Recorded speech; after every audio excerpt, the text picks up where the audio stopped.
Good morning, everyone. My name is Natalie Freckleton, and I'm Manager of External Communications at Igneco Eagle Mines. Thank you for joining us today at Igneco Eagle's very first virtual Canadian Career Expo. We are very excited to meeting and chatting with all of you about the great job and career opportunities we have at Igneco. To kick off this event, I am very pleased to introduce our guest speaker, Mr. Sean Boyd. Mr. Boyd has been with the company for 37 years. He was Vice Chairman and Chief Executive Officer for the last 24 years and has recently been appointed as Executive Chair of Igneco Eagle's board. Please note that there will be a short period for questions at the end of Mr. Boyd's presentation. If you wish to ask a question, please use the Q&A's function button at the top of your screen. Thank you. And now, please welcome Mr. Sean Boyd. Thank you, Natalie, and welcome everyone. It's my pleasure to do something that I'm always excited to do, is talk a bit about Igneco Eagle and our history and our business and where we're going. And it's a long and proud history of 65 years in the mining business, starting from very modest and humble roots in the town of Cobalt, Ontario, and then also transitioning into Joutel, Quebec, and building a mine in northern Quebec as well. So that's our roots, that's our foundation. And as Natalie said, that I've been with Igneco for 37 years. So I think you can use my example as an example of what's possible when you join a company with this history and this focus on people. Anything's possible. The possibilities are endless for those that have energy and enthusiasm and are willing to work hard. This is a very dynamic company, a company that's growing, a company with the ability and willingness to do M&A transactions to improve the quality of the business, but more importantly to position the business for the future. And we'll talk a little bit about our latest deal, the merger with Kirkland Lake Gold. But I think it's important to start out with the mission statement, which is really our compass and what we've used to guide the way we think about the business, the way we operate the business, the way we build and establish and foster partnerships with our employees and the communities. And it's been the biggest part, I think, of our success because it puts everything in perspective. And what I'll do in the short time I have with you this morning is weave in some stories about some of the history, which ties into what we see as our mission and what we see as our responsibility at this company. Is it's not just to deliver above average returns over time for our shareholders. It's really to create a great place to work for our employees and to make meaningful contributions to the communities and the partners with whom we work. And if we're not successful in one of those three areas, then we don't view ourselves as being a successful company. But fortunately, we've been able to deliver for all of those stakeholders consistently over 60 plus years, and it's that which we're most proud of.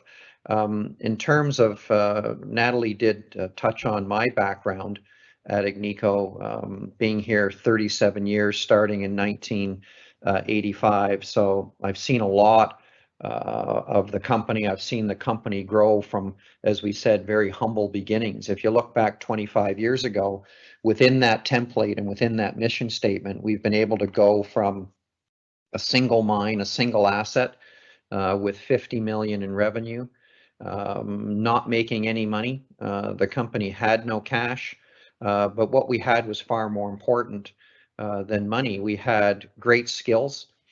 We had an exceptional culture. We had tremendous energy. We had lots of enthusiasm. And from that base, we've been able to build a company which has 11 mines in 4 countries, that's continuing to grow. That's now the 3rd largest market cap gold company in the world, the 3rd largest producer of gold in the world, the largest producer of gold in Canada, essentially a Canadian mining champion in terms of a mining producer, being the largest company in Canada by market cap from a mining perspective. So lots of success on the financial side, but I guess the best part, as we said about all of this, is that although we've had financial and operating success, we've done it in a way where we've actually made a meaningful difference to our employees and our partners and our communities. So that's some of the things we're most proud about. But I think what also distinguishes Igneco from our peers is we really take a measured approach. We manage risk, but as we look at risk and think about risk, we don't allow that to get in the way of our view of opportunity. We have a team of professionals that are able to see through risk, be able to understand the risk, be able to manage the risk in a way that we see the opportunity. And what we've been doing successfully is making bets on those opportunities as we've assessed them to be able to build a stronger company and build a company that's, as it grows and is bigger and has more resources, is able to do more, as we've said, for our employees and for our communities. And we take an approach where, although we're big and we produce a lot of gold, we're very selective in where we want to go. We can't be everywhere. We only want to go in those regions that are pro-mining, but mostly in regions where we can see an ability to stay there for multi-decades and develop partnerships, build friendships, create a template that is providing value to those communities, become an intricate part of those communities. And that's the way that we can sort of be most effective as a miner and as a company that builds and creates value in those communities. So that's the success. Keep it simple, but it's a risk business. I think everybody on this call would know that mining's not easy. At the end of the day, we're dealing with nature, but we've been able to build this business where we're the partner of choice in the mining industry, and that's really about the future of being able to develop those partnerships with other companies to bring in new opportunities. We've been recognized for some of this excellence. This year, Corporate Knights has ranked Igneco on their list of the top 100 most sustainable corporations in the world. And we're also recognized as one of the best 50 corporate citizens in Canada. So that's just recognition among our peers and among people that look at mining companies from a sustainability perspective. So again, we're top ranked in ESG, which is an important focus for the company. But it's really built on culture. It's the DNA. It's how we think over 6 decades that makes this company special. A lot of that was forged by our founder, the gentleman that hired me back in 1985. His name was Paul Penna. And he was just an exceptional man, a charitable man, and someone that it was a pleasure to work for. That's the reason I joined Igneco. As a young accountant, a lot of my friends left the accounting world. It's funny, we all went there to become accountants, but we never really liked accounting. We just did it to get a job and to open doors for other possibilities, and people would move. And in those days, Magna International, a major auto parts company, people, you would know them, a lot of people were going to Magna because Magna was paying a lot of money at the time in the mid 80s, 40,000 a year. But the best thing is when you signed up for Magna, you got a brand new Chevrolet Impala. So I chose to go to Igneco for 29,000 a year and no new car. I was still on the subway. But why did I go? Because of the people. And I think that's still the case today, as you'll see and you get to know us more. That's what makes it special. So as I said, Paul Penna was a special person. And what I like to do is just spend a couple of minutes here on a story which sort of exemplifies, how Paul, thought about relationships and partnerships, but also, how we think today. In those days, the financial institution would physically deliver share transfer records. So they would show all the movements in and out of who was buying our stock, who was selling our stock. And Paul would look forward to those every week and he would pour through them. And we had 40,000 retail shareholders at the time. So he'd keep a careful eye on what was going on and he'd pick up the phone and call them. I see you're buying, I see you're selling, what can we do? But there was an older woman that would deliver those transfer sheets. Her name was Marie, and it was more than just the delivery. She'd come around, say hi to us in the office. It was a small office at the time, and it just became part of our week where we'd look forward to seeing her. And you could just see she exuded goodness. She'd go to mass every day. She'd volunteer at the local hospital. And one day she came in to say she was saying goodbye. And we were sort of shocked. Marie, where you're going? Well, I've been let go. They don't need me anymore. And I said, does Mr. Penna know? And she says, no, I was going to speak to him. And I said, well, I think he's on the phone. Let's go down and talk to him. So we walk in and Marie tells Paul the story. And Paul says, Marie, sit down. You're not going anywhere. So he picks up the phone. He calls the CEO of the financial institution and said, we have Marie in the office. She's a good friend of ours. We've known her for years. We look forward to seeing her every week.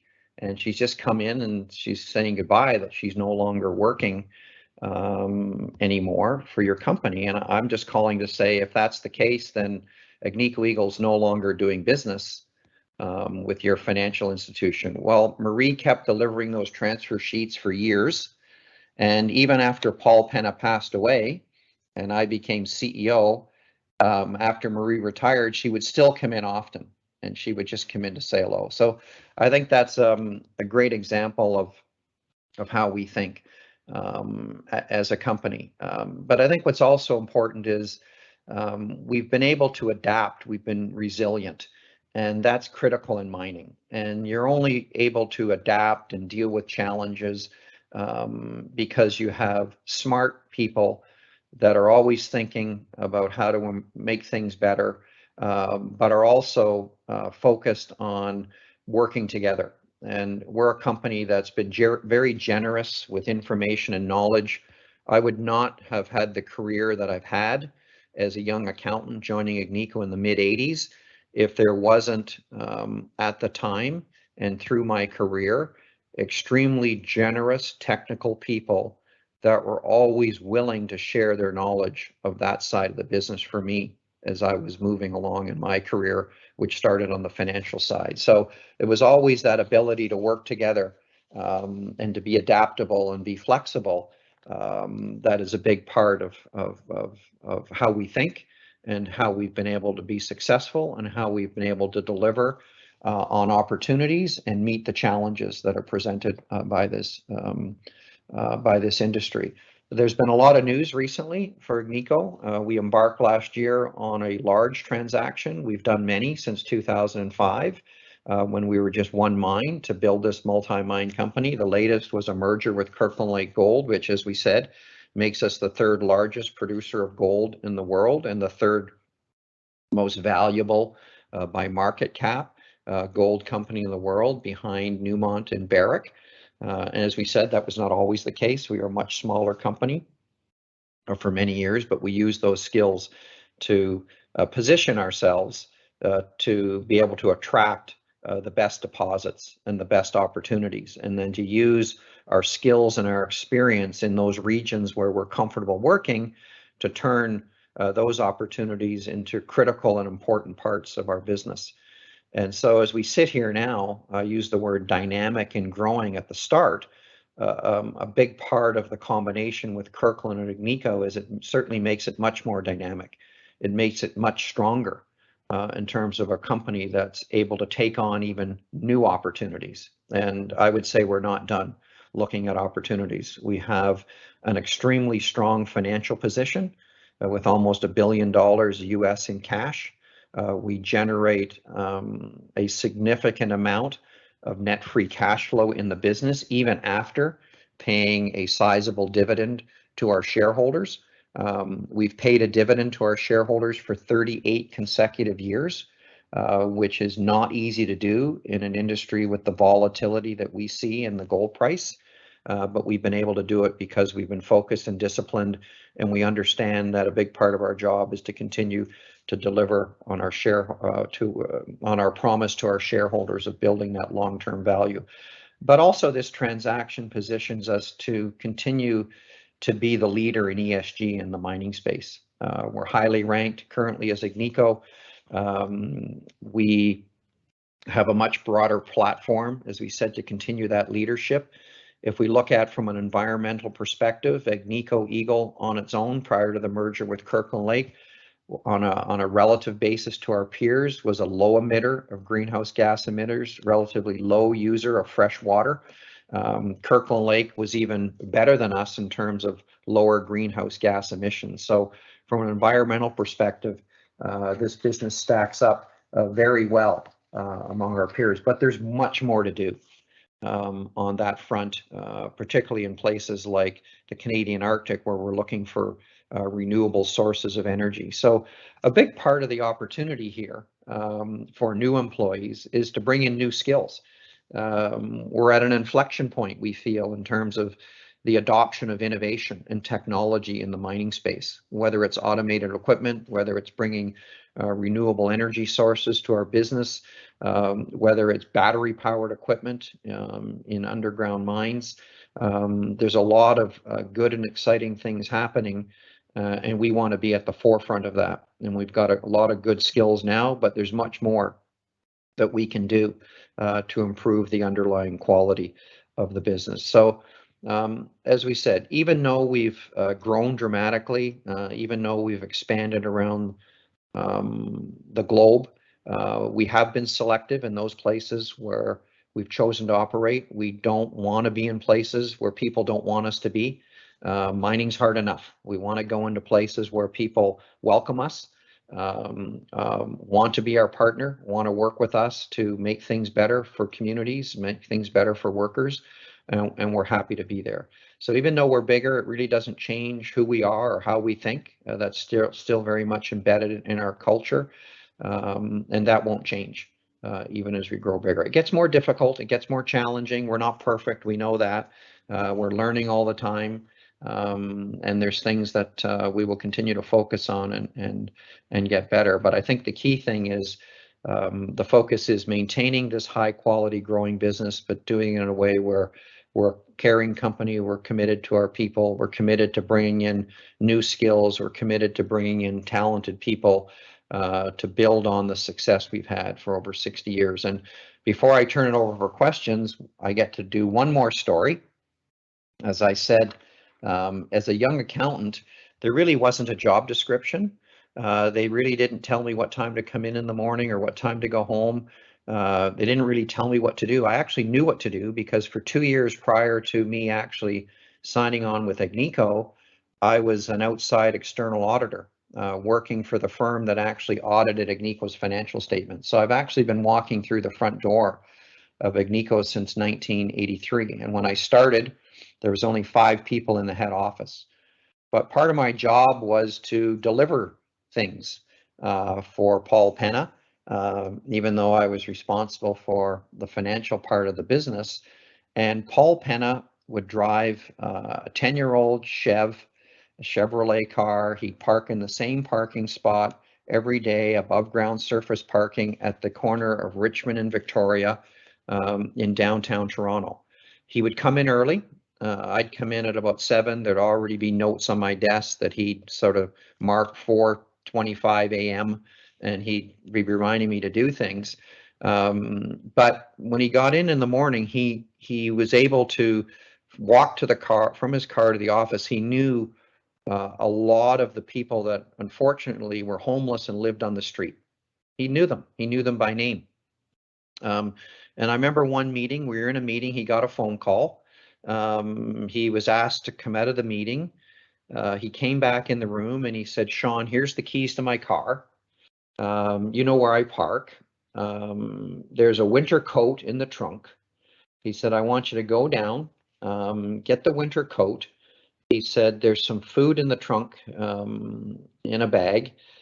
He said, "I want you to go down to the corner of Richmond and Victoria, and you're going to see a gentleman named John, and he's going to be sitting on the corner where that warm air grate is." I go, I know where it is." And he says, "Oh, here's $20. Go and give it to him." So I went down there, the gentleman was there, and the call Paul had received was from the convenience store out front, who Paul had said, "Look, if you see John around, call me because I've got something for him." And so I went down, I spoke to him, gave him the $20. He said, "Oh, thank you very much. Say thank you to Paul. I really appreciate him thinking about me," etc. So I think the point is that, not only was Paul willing to reach out and help, the homeless people in the neighborhood of the office, not only did he know their name, he knew their jacket size. So he took an interest in that. And that's what we all sort of grew up with as we worked at Igneco. And what we've done, and I think what we're proud of, is we've been able to try to maintain those high standards. So certainly if you decide to join us, we'll know your name. Hopefully we'll get to know your family's name, and I'll bet you we end up knowing your jacket size because you're probably going to get a nice jacket from us at some point. So I'll leave it at that. I think I went a couple minutes over, but I'll be happy to take questions.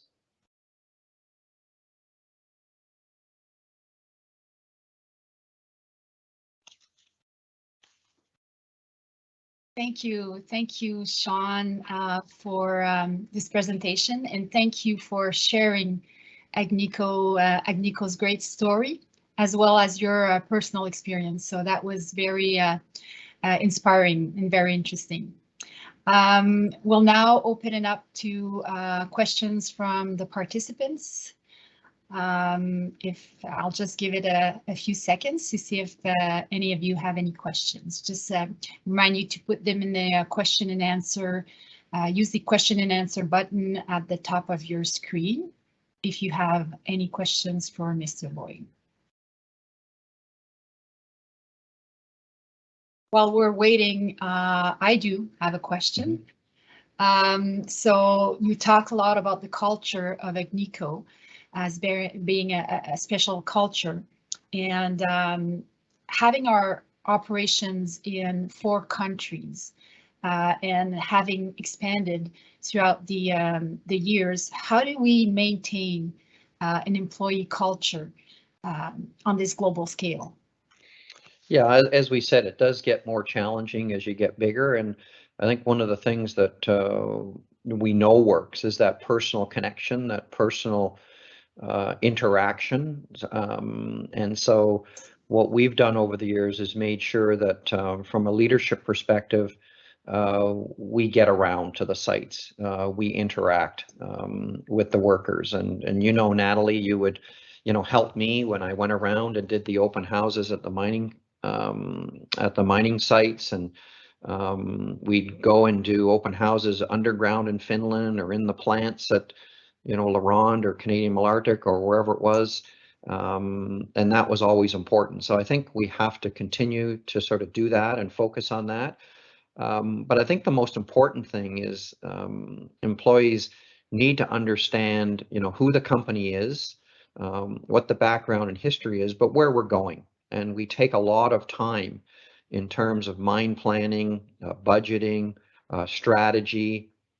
We engage a large number of senior people at the sites that gather with us throughout the year to put those budgets and strategies in place.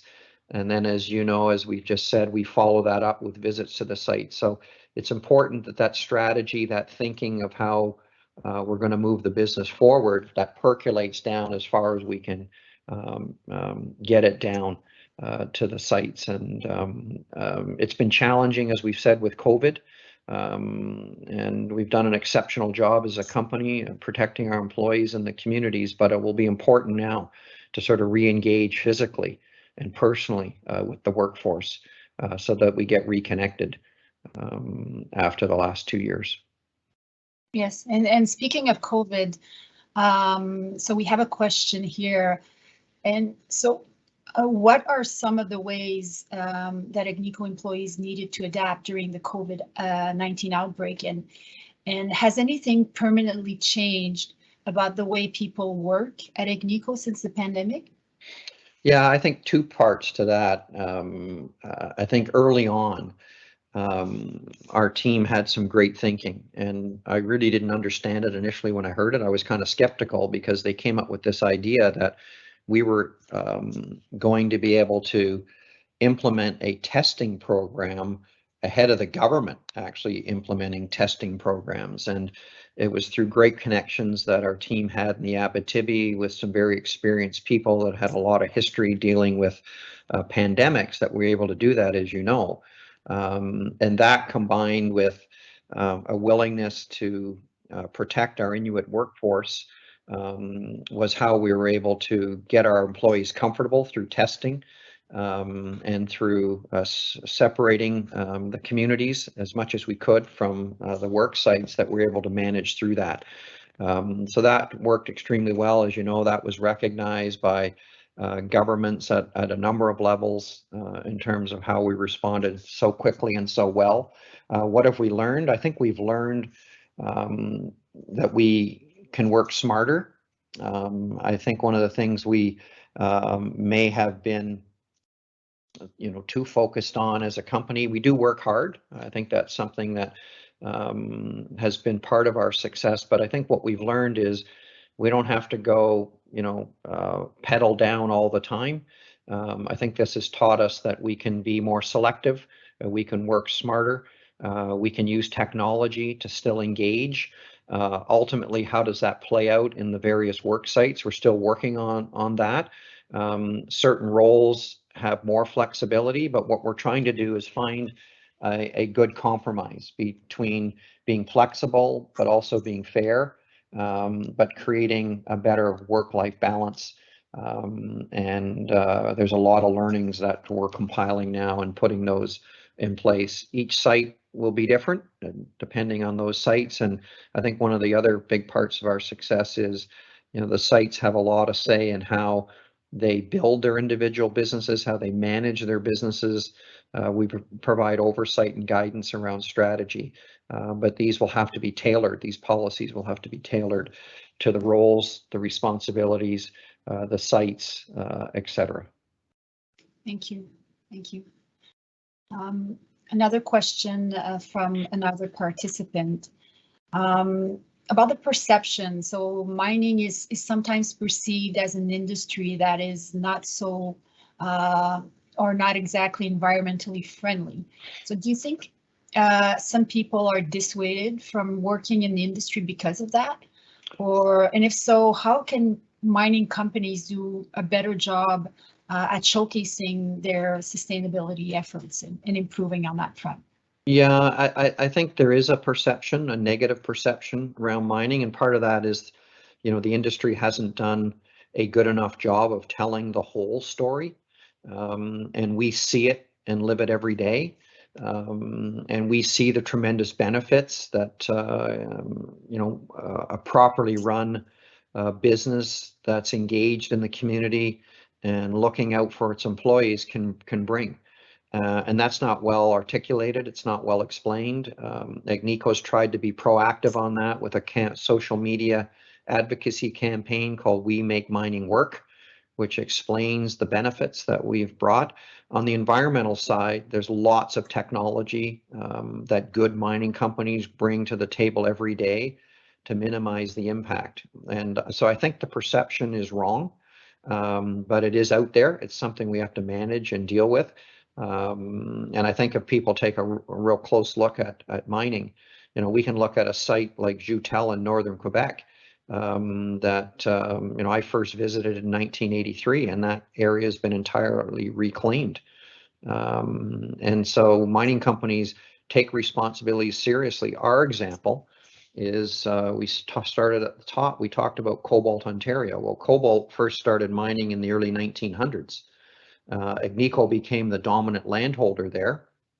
And as a result of that, we were picking up properties that had, past producing mines there where the prior owners walked away and didn't do anything to live up to their responsibility to the environment. We have not produced an ounce of silver in cobalt since 1988. We are still there, investing in the library, investing in the local theater, doing sustainability work, doing environmental work on land that we, never spoiled. Somebody else was there working decades ago, and we took that responsibility on because it was the right thing to do. And so those are stories that, we should probably be telling a lot more of. Yeah, so the responsibility goes beyond just the mining activities. And so that's important for sure. Yeah. You talk about technology. So do you see required skill sets in the mining industry changing because of the different types of technology that we're adopting right now? Yeah, I think, this industry is in effect an old school industry in a way, because it's really, you're just breaking rock. And so, but it's how do you break rock more smartly and using artificial intelligence, using automation, using renewable energy. I can remember going down and being lowered in a bucket at LaRonde when we were doing the large Penna shaft, and there was, maybe 10 gentlemen with a jackhammer drill in each of their hands with a cigarette hanging out of their mouths. And it was deafening in there, but they were able to communicate with each other. And it's advanced now to the point where you've got people manning drills from surface. And so technology is changing. The good thing is that mining people are adaptable. They're not afraid of change. They're not afraid of impact on technology. They're, in fact, we're seeing people embrace technology, and it's not resulting in, major job losses. We're just retraining people. And so, again, this is mining has to catch up in some ways in terms of how it employs technology to find new deposits. It's getting tougher, there's no doubt about it, to be able to turn a deposit into a real business. And so one way to make operations more economic, more viable, to justify the significant investment, to make them safer, which is a big part of technology, to make them have less impact on the environment, you need technology. So there's a lot of high-tech skills that are needed. And I think the other thing is that for younger people, this is a company where people tend to stay a long time. I'm not the only person that's been here for over 30 years. There's lots of people, and those people are nearing retirement age. So there's lots of turnover here, lots of opportunity, which just opens up tremendous possibilities, as we said at the start, for those that are, capable, have good skills, have a lot of energy and enthusiasm, that want to learn. Those are the type of individuals we would welcome to have on our team. Yeah, and especially with the recent merger, there are a lot more opportunities that will arise in the next couple of years. So, so just before closing, what would be the best piece of advice that you can give a new graduate or someone who is just entering into a career into the mining industry? Yeah, I don't think this would be specific to the mining industry. I think this would be more general, is that don't be afraid to make decisions. I think that's what I see with some young people. Have the confidence, do the work. Don't be afraid if it's the wrong decision, because that's not going to be a career breaker. As we look at things, as we look at where is the next generation of leaders, who's bringing the energy, the vision, the enthusiasm, and the fearlessness, the ability to actually make a call, to assess information. I think that's critical, that's important. And as I said, when I started, small office, and I think one of the things that are important now with, these videos, they're great, but I wouldn't be sitting in the chair that I was sitting in for 24 years as CEO if I was learning everything by video. So it'll be important that, that enthusiasm is sort of enjoying people, engaging with people, keeping an open mind, learning every day, and using that knowledge and experience to make decisions that you think are in the best interest of your fellow workers, your communities, and the business. Thanks, Sean. Thank you very, very much for being here with us today and again sharing Igneco's experience and your experience. So this concludes our session for today. And thank you, everyone. Thank you, and we would like to thank also everyone for attending this session. And we now invite you to visit our virtual Career Expo, browse our different pavilions, and chat with our recruiters. Everybody's waiting to hear from you. So we also invite you to join us tomorrow for our employee panel discussions, where you can learn more about some of the roles you can find at Igneco and our employee experience. So there will be an English panel discussion at 11 a.m. Eastern Daytime and a French panel at 12 p.m. So thank you again and have a wonderful day.